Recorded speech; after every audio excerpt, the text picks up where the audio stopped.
नमस्कार दोस्तों, आज मैं आप लोगों के सामने एक और नया टॉपिक लेके आया हूँ, जिसका नाम है कि किसी रिसर्च स्कॉलर्स की क्या साइकोलॉजी होनी चाहिए, उसकी इंटेलिजेंस क्या होनी चाहिए और उसकी क्रिएटिविटी क्या होनी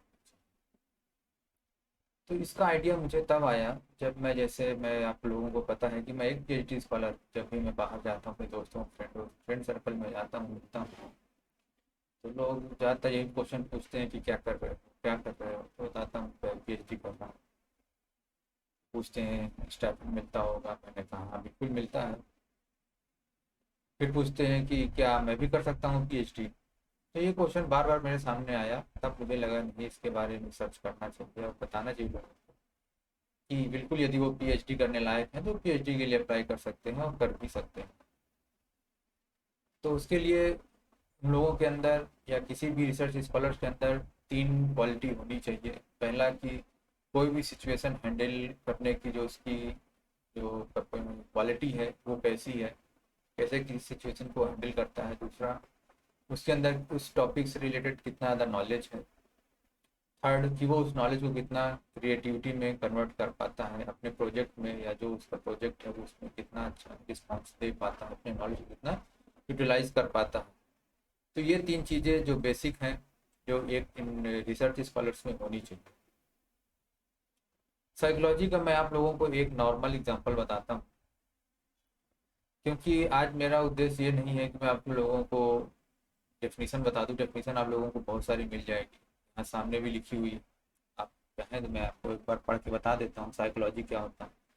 scientific study of the human mind and its function, specially those affecting behaviour in a given context. Given context मतलब किसी एक सिचुएशन, पर्टिकुलर सिचुएशन में जो उसका सोचने की समझने की जो क्षमता होती है, उसी को उसकी साइकोलॉजी कहते हैं। किसी एक हॉस्टल में एक रूम है, उसमें 4 स्टूडेंट रहते हैं। तो 2 स्टूडेंट यदि गए हैं बाहर कोई मार्केटिंग करने, सब्जी खरीदने, कुछ भी करने गए हैं, और 2 रूम में हैं, तभी उनको अचानक पता चलता है कि जो बाहर गए उनके साथ कुछ एक्सीडेंट हो गया है, कुछ मारपीट कुछ लोगों ने कर दी है, कुछ घटना घटी। तो जो 2 स्टूडेंट रूम में हैं, उनका फर्ज बनता है कि वो उनकी हेल्प करें। तो दोनों की जो सोचने की क्षमता है दोनों डिफरेंट हो सकती है। दोनों का जो उसके हैंडलिंग, सिचुएशन को हैंडल करने की जो क्षमता है वो दोनों अलग अलग होगी। जैसे पहला स्टूडेंट है वो सोच सकता है कि मैं इसको जो तुरंत जो पूरी घटना है इसको मैं हायर अथॉरिटी को, डॉक्टर अथॉरिटी को इन्फॉर्म करके देता हूँ, वो तुरंत इसको मैटर को सॉल्व कर देगा। बिल्कुल अच्छी सोच है, करना चाहिए।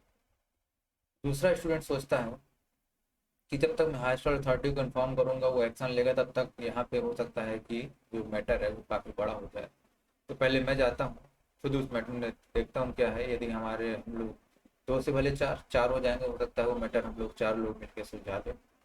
तो हमें ज़रूरत ही नहीं पड़ेगी हायर अथॉरिटी, क्योंकि हायर अथॉरिटी का मतलब क्या होता है कि यदि एक बार आप हायर अथॉरिटी के पास गए तो वो बिल्कुल बेशक उसका जो सॉल्यूशन होगा वो अच्छा होगा, लेकिन वो जो मैटर होता है वो काफ़ी हाई प्रोफाइल हो जाता है। आप लोग घर में इन्फॉर्म कर दिया जाएगा, और पूरे कॉलेज में या पूरे हॉस्टल में ये बात फैल जाएगी। तो यही सब देखा जाता है कि आपकी सोचने की, समझने की क्षमता कैसी है। अब इसी को यदि मैं कन्वर्ट करता हूँ किसी भी रिसर्च स्कॉलर्स के केस में, तो रिसर्च स्कॉलर्स क्या होता है, जब हम कोई रिसर्च फील्ड में जाते हैं तो उसका जो प्रोजेक्ट होता है, उसका जो रिजल्ट होता है वो इतना आसान नहीं होता, क्योंकि वो जो है प्री प्लान नहीं होता है कि हाँ ये पहले से इतना इसका आंसर आएगा, तो अगर ये मैच कर रहा है तो ठीक है, नहीं मैच कर रहा है इसको जो है हमें खुद से ही सेटअप डेवलप करना पड़ता है। सेटअप में देखना पड़ता है कोई कमी तो नहीं है, फिर हम जो है उसको एक्सपेरिमेंट परफॉर्म करते हैं, उसकी रीडिंग निकालते हैं। तो यदि रीडिंग गलत आती है तो इसमें कई सारे स्टेप्स होते हैं कि पहले यदि क्या हो सकता है हमारा सेटअप ही गलत हो, जो उस जो अप टू मार्क ही ना हो कि वो रिजल्ट दे पाए। पहला केस हो जाता है। दूसरा केस होता है कि जो हम मेज़र कर रहे हैं वो मेजरिंग इंस्ट्रूमेंट गलत हो। तीसरा, जो हम मटेरियल यूज कर रहे हैं वो मटेरियल गलत हो।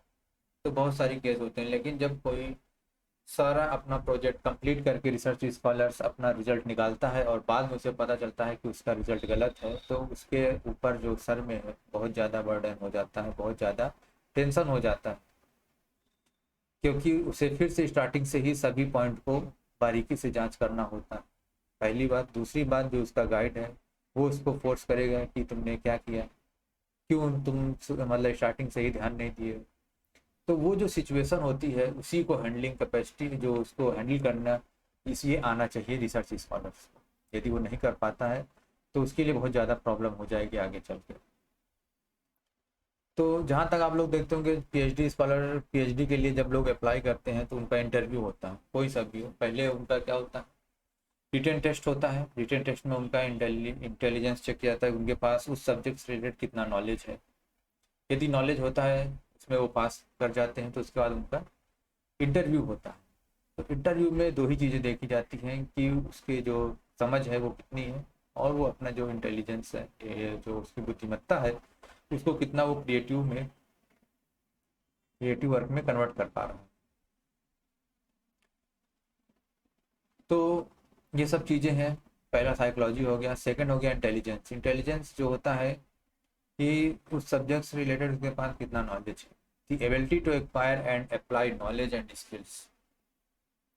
एबिलिटी टू एक्वायर, उसके पास क्या वो एबिलिटी है कि वो जो है जितना उसके पास क्या नॉलेज है उस सब्जेक्ट से रिलेटेड, कि वो उसमें रिसर्च कर पाए।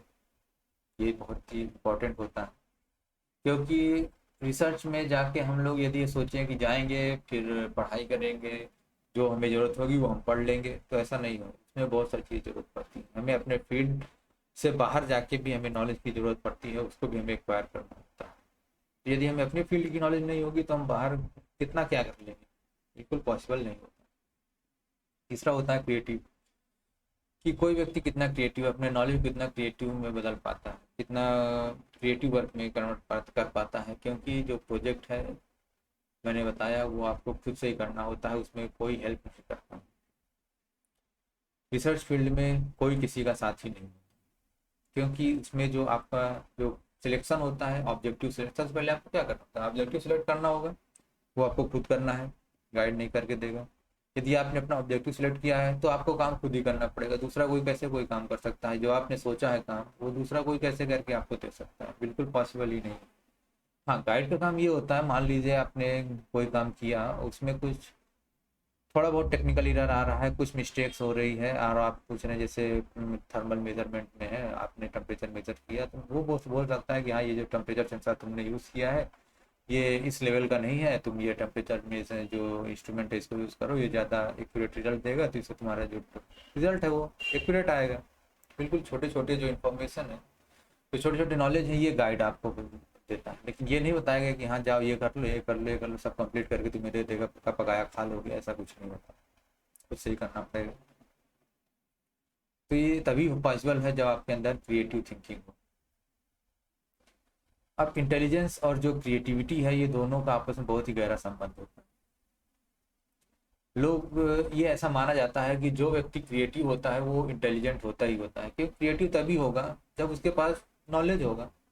भाई वो कुछ काम कर रहा है, कुछ चीज़ डेवलप कर रहा है, तो यदि नॉलेज नहीं है तो कैसे डेवलप कर देगा, ऐसा तो है नहीं कि कुछ भी डेवलप कर देगा। बिल्कुल नॉलेज होगा तभी। तो हम बोल सकते हैं कि क्रिएटिव स्टूडेंट जो स्कॉलर्स है उसके पास नॉलेज होगा ही होगा, लेकिन इसका जो वाइस वर्सा है वो ट्रू नहीं है। एक इंटेलिजेंस, एक इंटेलिजेंट जो स्टूडेंट है वो क्रिएटिव हो, ऐसा 100% पॉसिबल नहीं होता, सभी केसेस पॉसिबल नहीं होता। क्यों? क्योंकि अपने ज्ञान को यूज करना ये बहुत कम लोगों को आता है। यदि ऐसा आता तो हमारे जो देखते हो छोटे से ही, जो हमारे क्लास में देखते हैं कई लोग होते हैं